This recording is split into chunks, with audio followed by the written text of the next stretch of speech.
Party People. Senior Guy presents The Bare Bulb.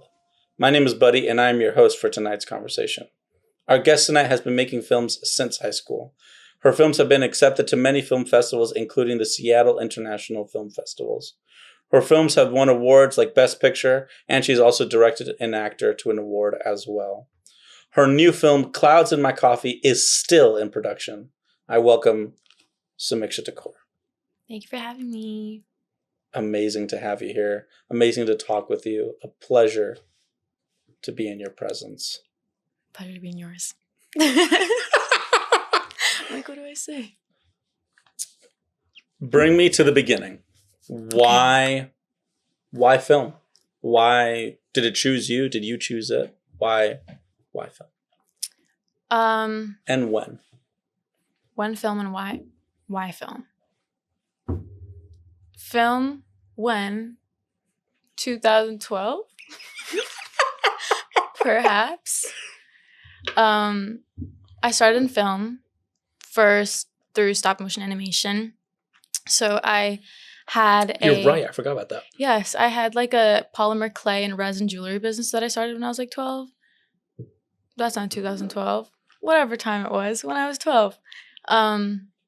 But I basically would craft like mini figures from clay, and they'd be like magnetic so you can move them. And so then I would take pictures one by one and then stitch them together in stop motion. Realized that was really fucking hard. Really hard. Can I curse? No. Go, do whatever you gotta do. I realized it was like super hard. And I went to a vocational high school. So I had the opportunity to touch cameras and stuff. And that's when I really started making my own films. Yes, I remember that you went to a vocational school.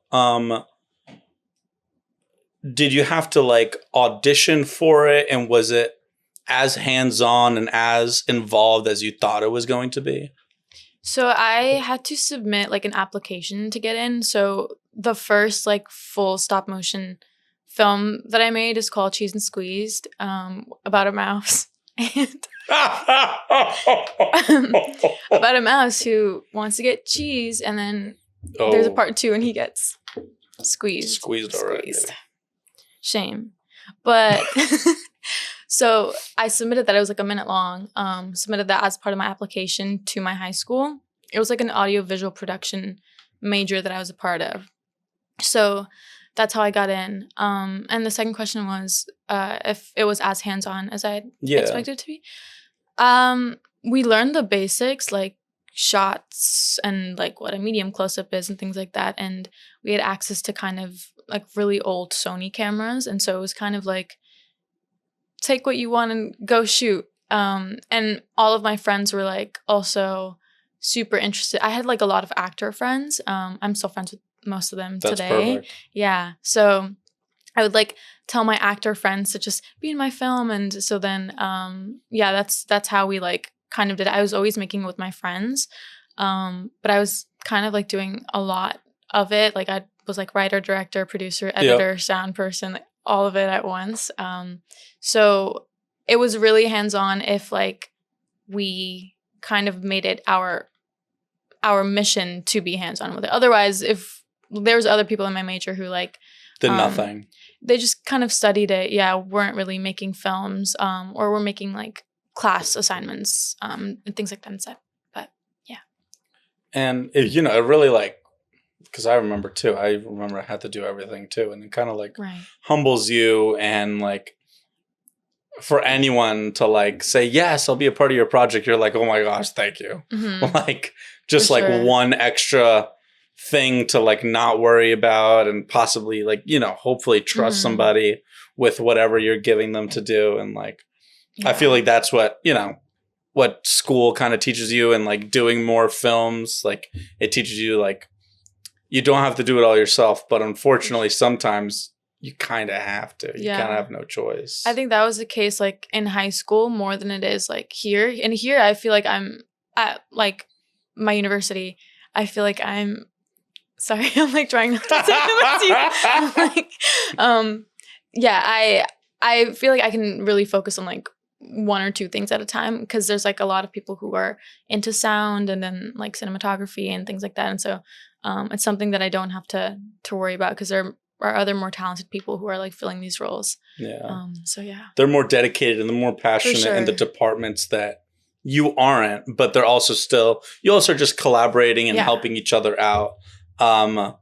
So you come to Montclair and you're part of their filmmaking program. And so now with your new film, Clouds in My Coffee, learning everything that you learned from your VOTech and now coming into your new film, how was it? How was it to like be able to focus on, I don't think the right word is like the thing that really matters or the thing that you really want to focus on, but like, how was it able to like say like, hey, I now have people that are able to focus on trying to get me this and that and this and that and help me out. And so what was one thing that you really enjoyed focusing on and being specific on in Clouds in My Coffee? Something that I really enjoyed being specific on was, I think, the writing, which is, I guess it wasn't even on, like, it wasn't production. Really, like, it was like it's a pre-production thing, obviously. But it was still important to you to like translate that on set. It was, I took a lot of time with the script. I think I had written it like a year before we actually made it. And so I like took the time to actually keep rewriting.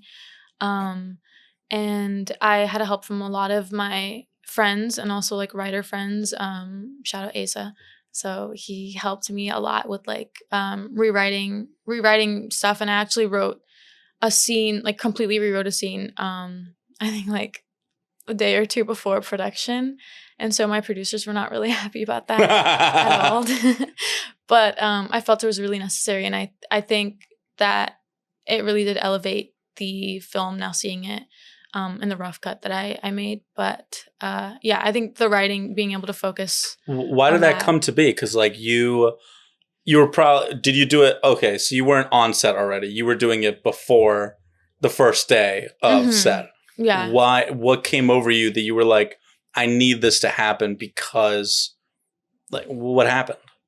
So it was more, I think I felt like there was kind of a loose end in terms of what was happening at like the climax of the script. And I wasn't completely happy with it. And I knew that if I went with the original script on set, that I would like have the footage and be like, this, I should have changed it when I felt like changing it. And so that's why I decided to make the change. I think because I had, I guess, like been working on the script for so long, I just kept like picking at it maybe and just finding like stuff that I wasn't completely happy with. But actually it was like a big difference. Like in I'm trying not to spoil it a little bit, but in the scene that I rewrote, it's like the main character originally was owning that scene, and I had it where the main character's mom now owns that scene and not the main character. So that really did make a shift in how the mother was presented in the film. The mother is like, she's kind of a little bit, she's not really a hands-on parent, and she's a little bit negligent. And so I feel like rewriting that to make it so that she owns that scene kind of gave her a bit of humanity, a little bit in a way. And so I didn't want to make her a flat character, and I felt like that was really important. I think there's, in terms of like our jobs when we're on set, it's always like we're following our gut.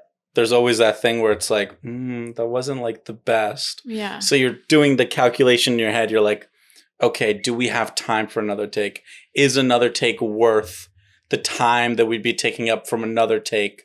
And it's like, you're trying to like somehow affect the subtleties, like that little thing where it's like, no, I kind of want a character to be presented this way, but now with what you did, probably that changes like a lot of things. That could possibly change lighting. That could possibly change wardrobe, and most importantly, probably cinematography in terms of where it's placed. And so, how did you handle like all those subtleties and trying to trust your gut and your instinct while you're on set? I think having like a crew that also believed in me really, really helped. I think if like my producers were mad, but they also were like, yes, this makes more sense for what you want to do. And my DP was also for it. And how'd you go about that? How'd you like present it to them? Like, I'm almost sure you probably wrote it and then you were like, so. I was like, hey. And then I kind of was just like, I sent a quick text and I'm like, let me know what you think. And just kind of waited for the response. And I dealt with the initial, like, you can't be writing this before we shoot, like rewriting it. But then in the end, the way that we had originally planned it in terms of the shot and what was happening in the scene, and also the costume, it was like a continuation of a prior scene that the mother was in. So the costume didn't really change, but how you were framing her probably did a little bit. Yeah, a little bit, of course. But it was like certain tweaks here and there. I think the biggest adjustment was for the actor, the mother. It was a very emotional scene. And I also had to let her know kind of last minute, of course, as well. I let her know before I rewrote the scene that this might happen. So she's kind of in the know. And I told her when we might film it. So she's also kind of in the know. And she was really down for it as well. So people being down for my ideas made it work, I think. Made it easier for you to like play and create while you're on set. For sure. And what would you say is like from your experience of doing it is like the most important part of being on set and like in your shoes? Can you rephrase the question? What do you mean?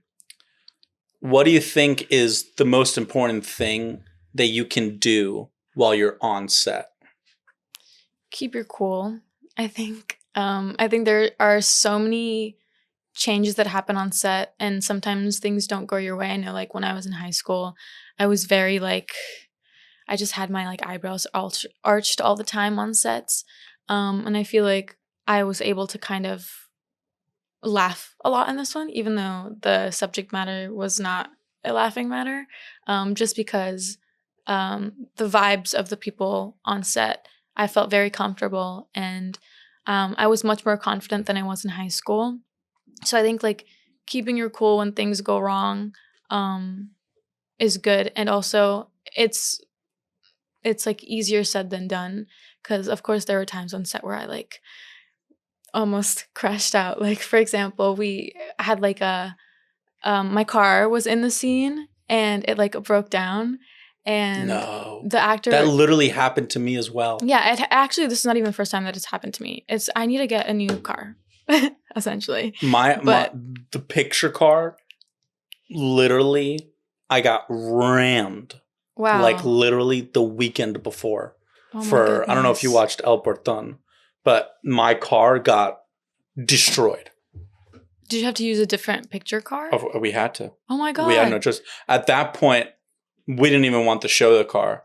So, yeah, it sucked. Oh, my God. It sucked so much.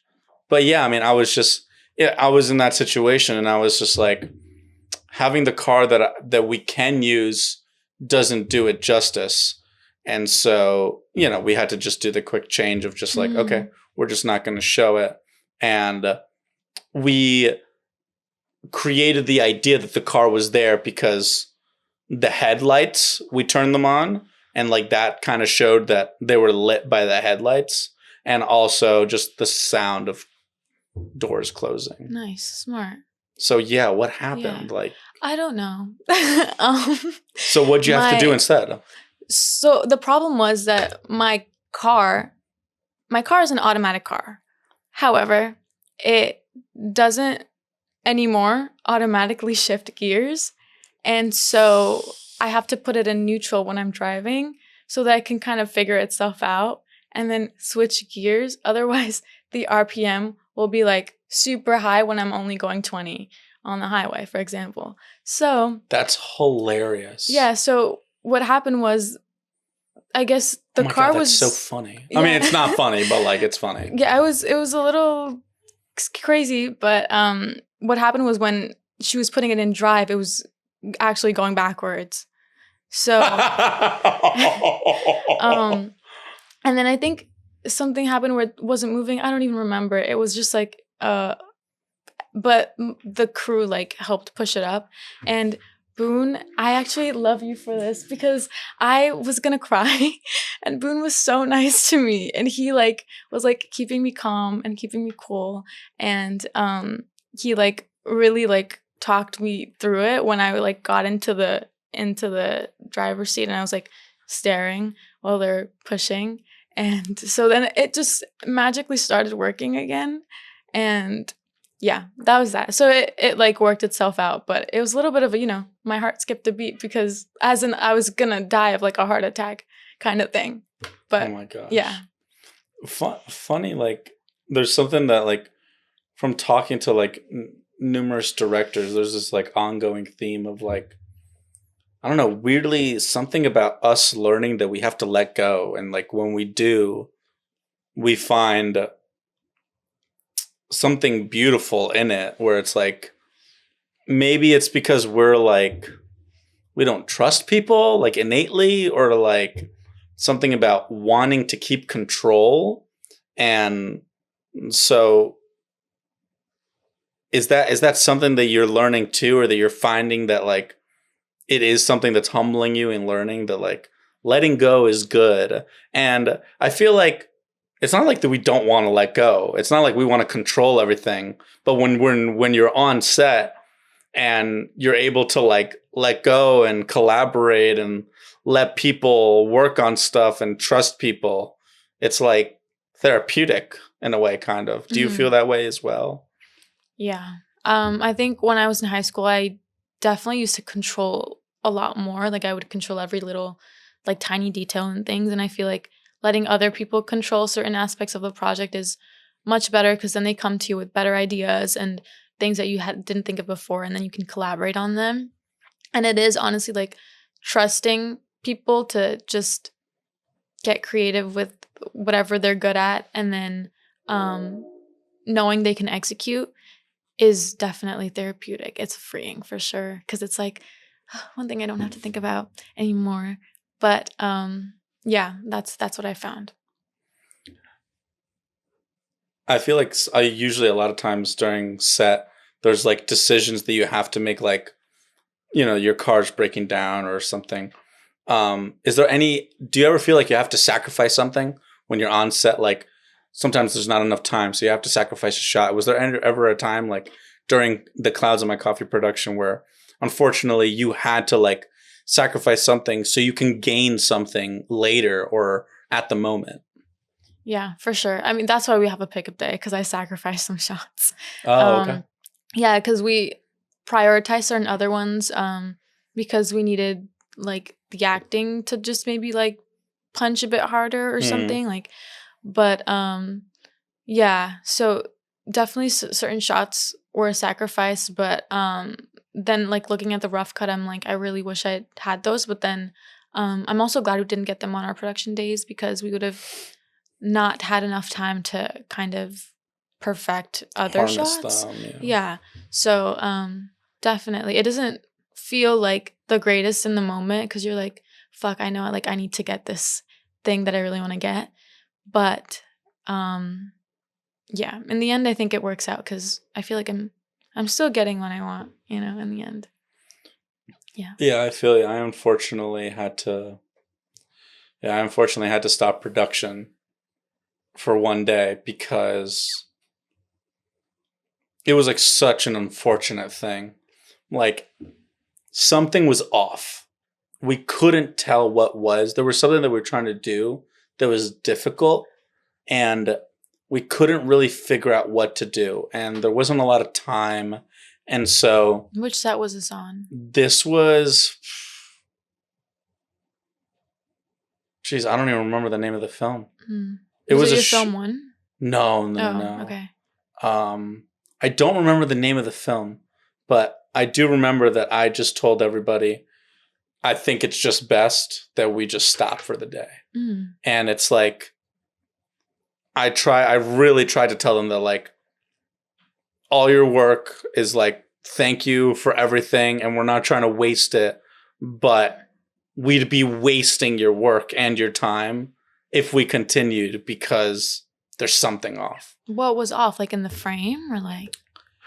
We were trying to light a section. We were trying to find a moment that I think it was in the banister or something.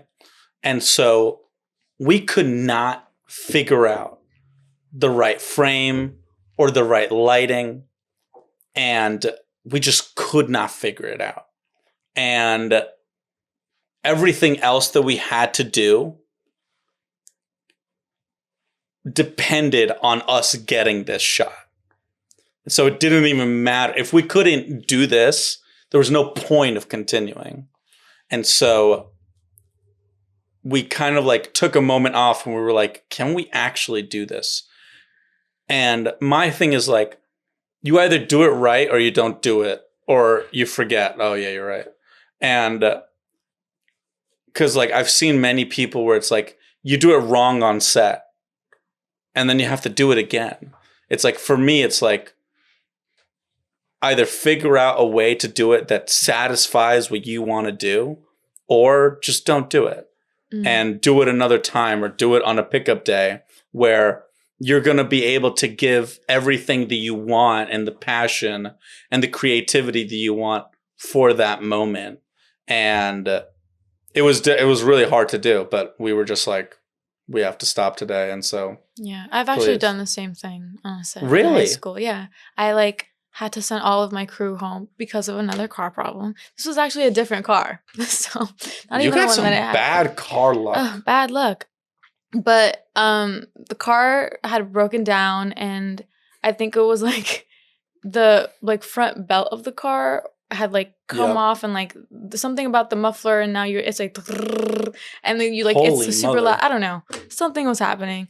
Some bullshit. But we had like driven all the way to the next location, which was I think like 30-40 minutes away, and it broke down, and there was another car coming, and I had to tell everyone to go home. We ended up filming like another day. I don't know. Of course we did another day, but I was just like completely devastated. I like cried in the car. Isn't it like such a hard thing to do? It is such a hard thing to do, because it's like you want things to work out, and then it's like your crew is like, well, time to go home. Yeah, and it really sucks for sure, but it's necessary. I think, like you said, it's like do it well or not at all. Yeah. I'm really all for that, because it's like, I don't know, for me, like, of course we're using people's time. They're giving their time for us to like, obviously it's not just for us. Of course, it's your film and you can call it your film, but it's also everybody that was on that crew's film. It's a community. And so you don't want to use their time wastefully, and you don't want to waste your resources and everything. Because I think what's worse to me is like, oh yeah, let's keep going and let's film something that I hate. It's like, I know this, we're not going to use this in post, or if we do, it's going to make everything worse. And I feel like that is just so much, 10 times like, why worse. do double the work and do a reshoot? Just do it once another time. Exactly. Yeah, like, if you can. It's a mature thing to do, and it's a really difficult. It sucks. Hard. Like when I told everybody that, and I'm almost sure when you told them, like you just saw their faces like just die, and you're just like, believe me, it's just better this way. Believe me. For sure. Also, if you have any questions for me, Please. I do have questions. I don't know where to fit them in yet. I'm trying to segue them in. No, smack me. Okay. I watched Con mis dedos. Wow. Yes. That's so funny. You're like one of the first people to ever get that like correct on the first title? try. Yes. Pronunciation or the name? Both? Okay. That's so funny. Okay, keep going. Yes, so I watched it. And then I hadn't gotten the chance to watch your other films, but I started another one, the one that you made before it. I forget the name. Was it black and white? Aren't they all black and white? Am I crazy? They're all black and white and color, your film technically. One, yes, your film one is also black and white. They all have Spanish titles. Oh yeah, you're right. Yeah. I don't actually the one that I'm doing with Boone is like the first one that isn't. Oh, you're doing a new one. Oh yeah. Oh wow. Is it also in black and white? And color. Okay. Is there a reason that you do it in black and white and color instead of just picking one? I think it has been luck and coincidental, and maybe it's something that I like. But one, I really like black and white films, and I like colored films, and I've always found a reason why there should be both. So like, I mean, I don't want to spoil it, but at least in Con mis dedos, whenever Dedo feels like he has to kill somebody, it turns black and white. And then whenever it doesn't feel like that, or all the visuals after they die, like all the images after they die, I always forget I'm in that movie. I forget that like I'm literally there. So their visuals when they die, and whenever there isn't a moment that someone needs to die, it's in color. And so there's like a visual difference between someone dying and then literally someone living and not worrying about death. That does communicate. Yeah, that comes across. Yeah, and then I had another question and then I just forgot it. Oh my goodness. Your cinematography was so nice. Who shot it? So the first film that anybody could watch on YouTube, I shot it. But that was like no choice. The pandemic literally just started. And it was for Con mis dedos? No, for Solo Uno. Okay. Which is on YouTube. And then El Portón, Natalia shot that one. Okay. Which is, I don't know if you would know who Natalia is. And then Con mis dedos is shot by Calvin Klein. I mean, I can't remember. Drew Collins. Why did you say Calvin Klein? That's my nickname for him. Okay. And then the new film, obviously, with Boone is shot by Boone. Nice. Right? Doesn't it look so good? Oh, yeah. I love the look of that film. Did you talk to David about why he shoots in black and white? I actually didn't. It's so actually there's kind of a reason why.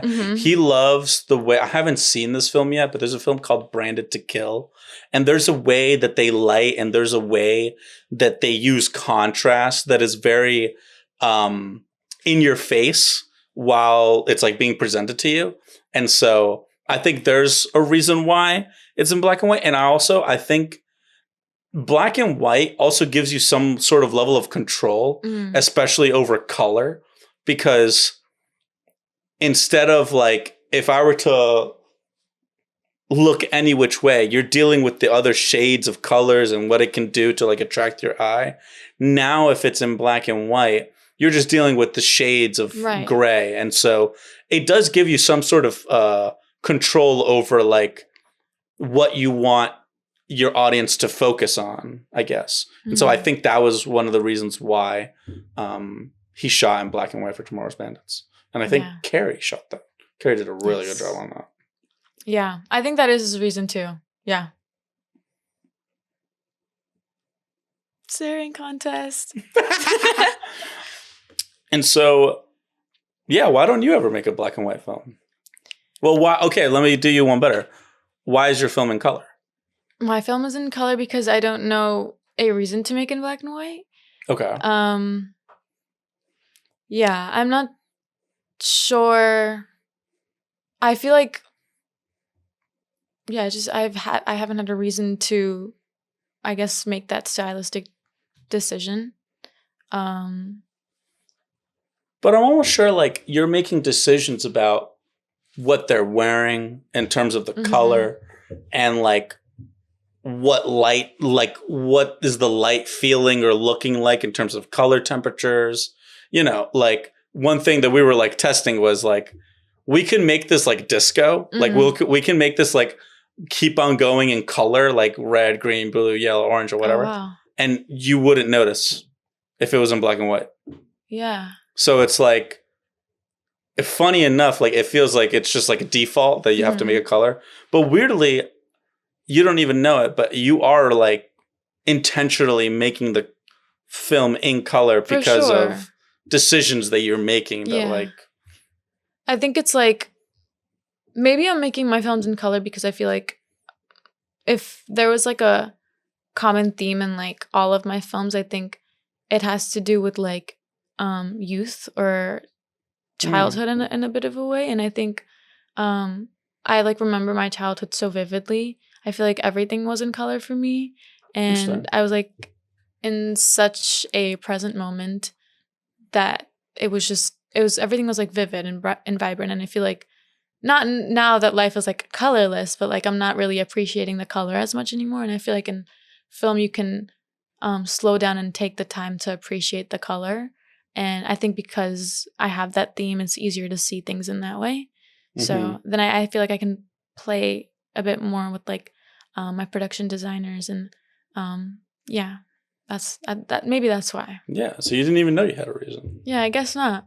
But it's so funny that you say that because that was one of the reasons why. So after one of the characters dies, of course, at the end, you see me.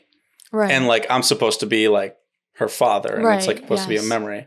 But that's like the most colorful scene. One of the most colorful scenes in the entire movie. And that's like one of the reasons why. Like I remember. And there's another part where it's in color too. I remember it's like when the young kid is going down the bike and he's seeing the trees pass. Yes. And then in the beginning, I think when the older woman, it's like the tilt up on the chair and then it becomes color and then back to black and white when he comes. Super cool. And so, yeah, one of the reasons that I made her memory so colorful was because of that. Like I felt, you're right. Like when you look back in your childhood, you feel like almost like everything's so saturated. Like everything is so vibrant. And it's so interesting you say that, like, you're displaying your memories / dreams on film. And maybe that's the reason why you're picking the stories you're picking. And do you think you're doing like kind of a dissection of yourself through these films of like, maybe not trying to figure out what your childhood was like, but maybe trying to figure out what other people's childhoods were like? I think it maybe even is my own. I don't even know if it's other people's. I think maybe it might be a dissection of how, like, you lived your childhood. Yeah, in ways. Like I never write my films exactly as they've happened in my life, but there are lots of themes where I like have gone through some of the things the characters have gone through. I think for Clouds it was that way, especially. But yeah, I think writing stories, it is kind of a dissection of stuff that I've lived through and also other people's experiences or secondhand experiences more that I've had, or like things that I've experienced societally, maybe not always internally. And yeah, I think I forget my thought. I feel like something that we both share is that I always feel like some fragment of me, some deep connection of me has to be in the film. It makes it more personal. I feel like the decisions that I'm making are more valid and make more sense. Like in Con Mis Dedos, like my mom immigrated here and then my dad was off at work and my mom had to take care of us. And so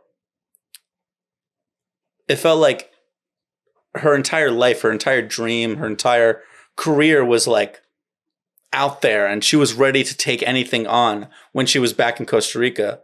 But then it came back to us, and I'm not saying that her dream was not part of taking care of us into being a mother, but there was some part of her that felt like she was just locked in a house. And so in Con Mis Dedos, she never leaves the house. At least we never see her. And the windows are completely white because it feels like she can't look outside of the situation that she's in.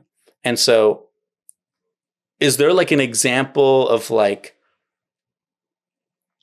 you completely taking like a situation that you've lived through or gone through and writing it and filming it and creating it, but it's your version? Like, obviously that what happened in the film is not exactly what happened to my mom, right, but it's an interpretation of what my mom might have felt like during that time. Yeah. Actually, that's exactly what I do. I like, well, it's right? Like Doesn't it feel amazing? It's like, it's sort of like, I guess putting like the situation that you've been through in the like situation or circumstance of like another character kind of feels like escapism in a weird way. Yeah.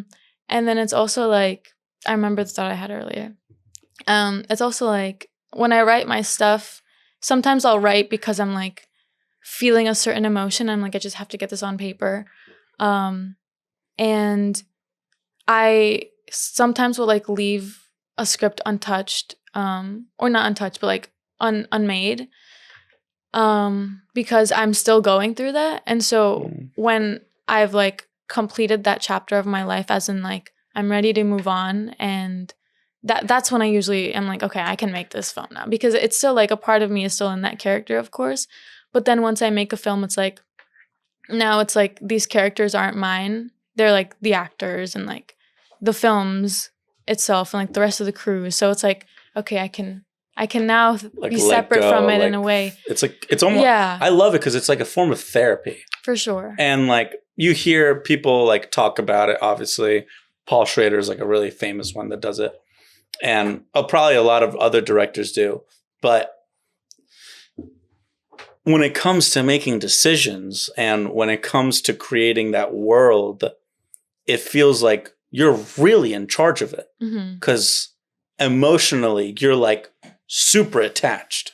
And when it comes to like maybe me making a film of like a spaceship or something like really out of this world, I still want to feel like it comes from my life, because or else, I don't know, or else it kind of feels fake. Right, because it's like, how can you like direct from a non-native space? You know what I mean? Because if these stories are true to you, it's like you've lived it. It's your native space. Like, for example, if I write a story about like being what it's like to be a woman, like that's only something that I can do from my own experience versus like a man directing a story like that, because it's not a native space. So I think that's maybe sort of what it is when it comes to like weaving in your own personal experiences into the stories you want to tell, because even though you're writing it not exactly true to how you lived it, it is in a way still yours, because of course it's like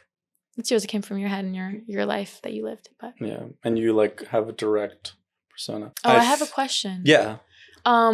Yeah, what was your thought? I don't know if unless this is I answered it. Okay. But this is another question I remembered.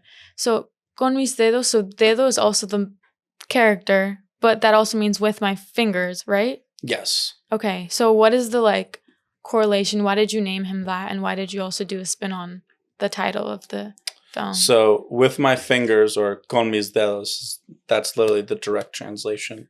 And the characters in the film only die when they are touched by him. So he's death. He literally is death, and he only kills you or sends you to the next phase of your life by touching you. Right. So the man at the very beginning, the older man at the very beginning, sending Noah by pushing him on the bike, and then literally hugging her at the end. But it happens once he like takes something from you too, right? Like the photograph? Well, yes. So so he says that by death, he is also taking everything that you are as well. He's taking your dreams. He's taking your memories. He's also taking your fantasies.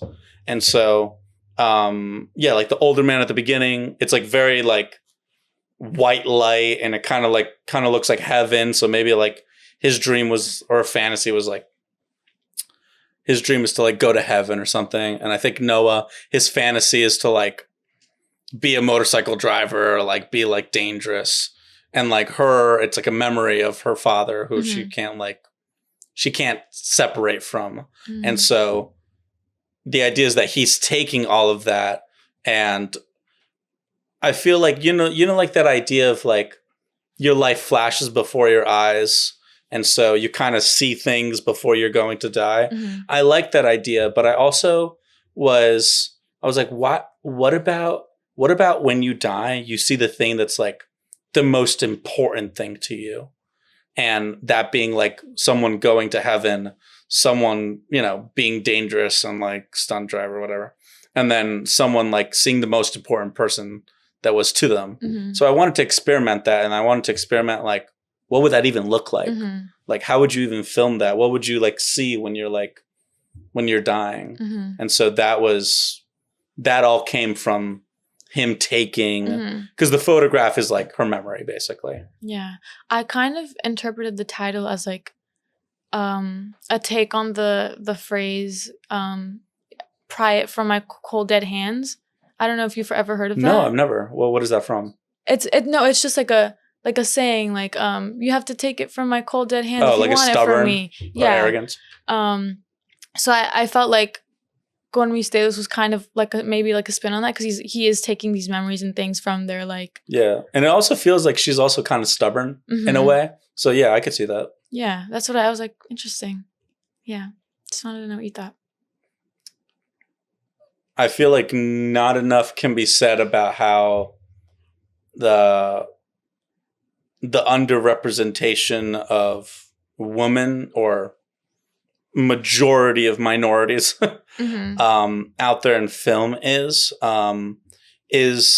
there something in you that wants to do something about that by creating those films, or you are a woman and you want to do this and these are your films and you want to continue that continue your path forward as being a woman filmmaker?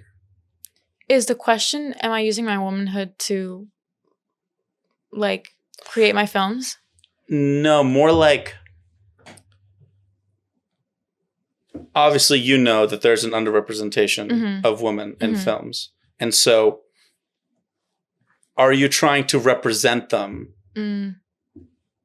True, kind of, because you're a woman through your films? Or I guess, is it basically just part of who you are and this is who you are? So yes and no in terms of like representing women. I think, I don't know if it's just me, like let me know how you feel, but I've kind of felt like the up and coming filmmaker like landscape in recent years has shifted to like market the filmmaker maybe even more than market the film. In terms of like, for example, there's lots of like screenwriting labs and like programs and grants that are like specifically for certain groups of people. Like, for example, there's like screenwriting labs for women to make their first feature, or like grants for LGBTQ plus people. And I think that's great. Like, people should definitely get these opportunities. But I think it's also like sometimes to kind of diversify the filmmaker lineup that film festivals have, they will like kind of seek out stories where like you are specifically telling stories about your like womanhood or like what it's like to be Indian, rather than just telling stories that you like, that don't necessarily have to do with like what it means to like be Indian and like come from India to America, like, you know, like that specific experience. I don't know if I'm making any sense. No, you are. I think it's like you kind of have to market your like the like marginalized groups you belong to sometimes, like being a woman or like gay or like a person of color. And I think it's good in terms of like equity, like making things equitable for people. But I don't like that, like, if I didn't want to make a film about what it's like to be a woman, it's less valued than like a film made by someone else about what it's like to be a woman. Do you know what I mean? Absolutely. Because it's like, it's kind of like what you're talking about. It's like, you know that the world and you know that the market is looking for representation. And so... Right. And representation is always good. If you have a story to tell about like your experience, then and whatever groups that you belong to, then go ahead. Like, absolutely, that should happen. But I feel like this need to like be put in a box and kind of now that is your responsibility to tell other people. Like, since I'm Hispanic, right? Like, it's my... people should do their research. You know what I mean? Like, I have to make Hispanic films. Exactly. So it's like, so to answer your question, like, yes, I want to represent women. But on your own time and at your own creative ability. Exactly. It's like, I don't want to have this pressure of like, tell me what it's like to be a woman, and it has to be you to tell me because you're a woman. You know, I think it's like,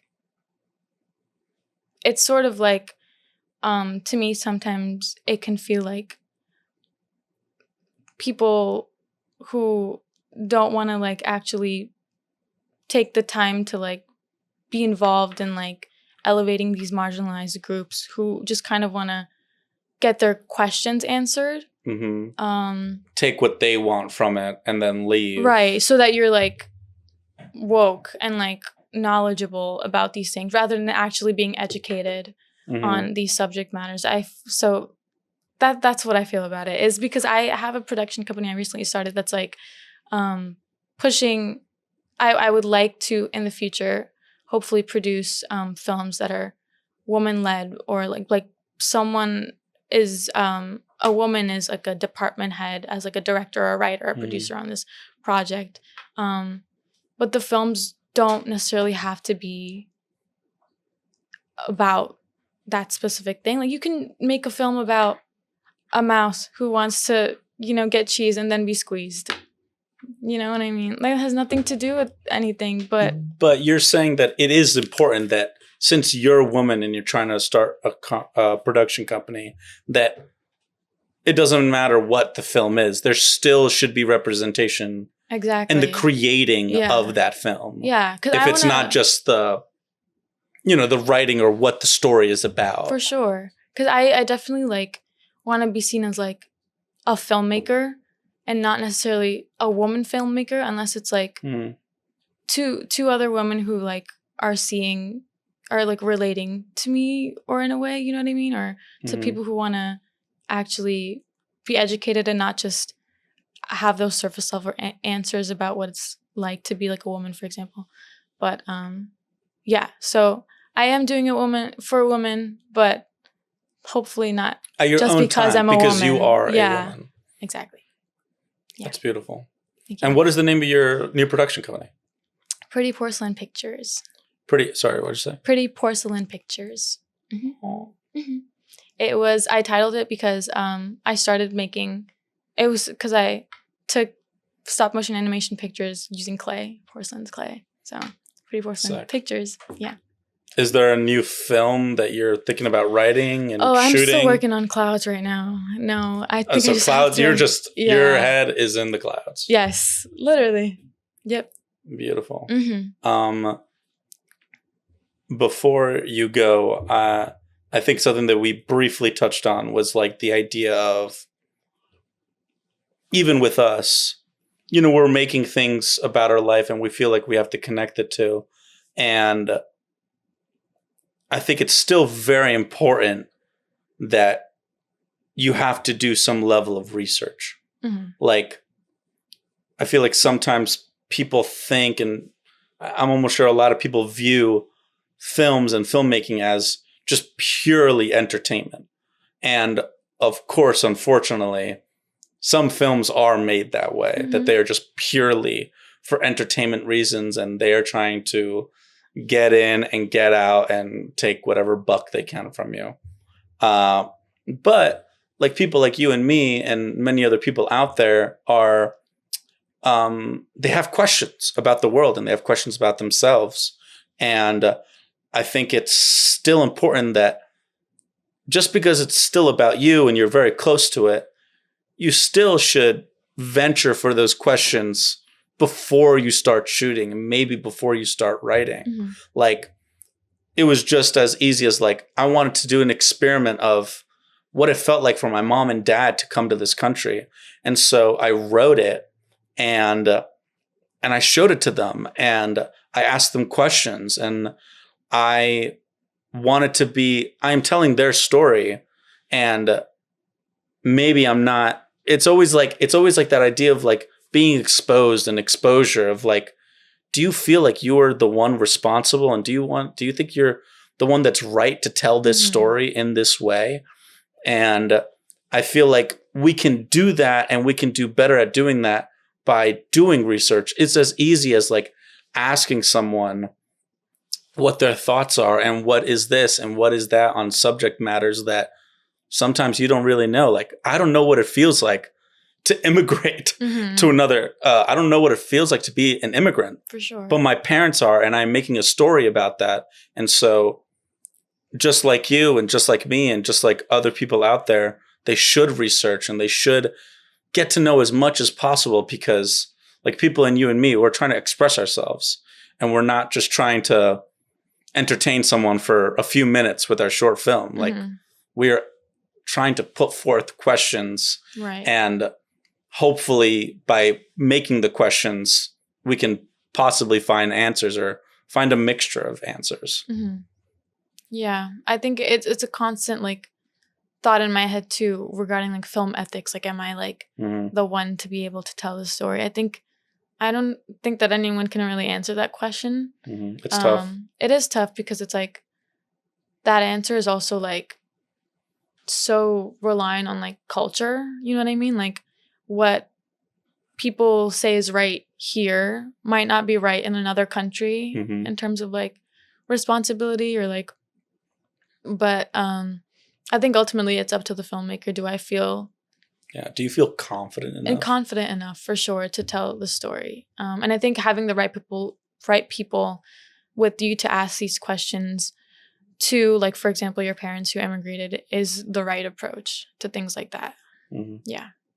Well, before you leave, I always try to get a few films from you before you go. Okay. It doesn't have to be, it could be something you watched. It could be something, a movie about that you're thinking about Mm-hmm. recently. Like, give me anything. What are some films that have just been on your mind?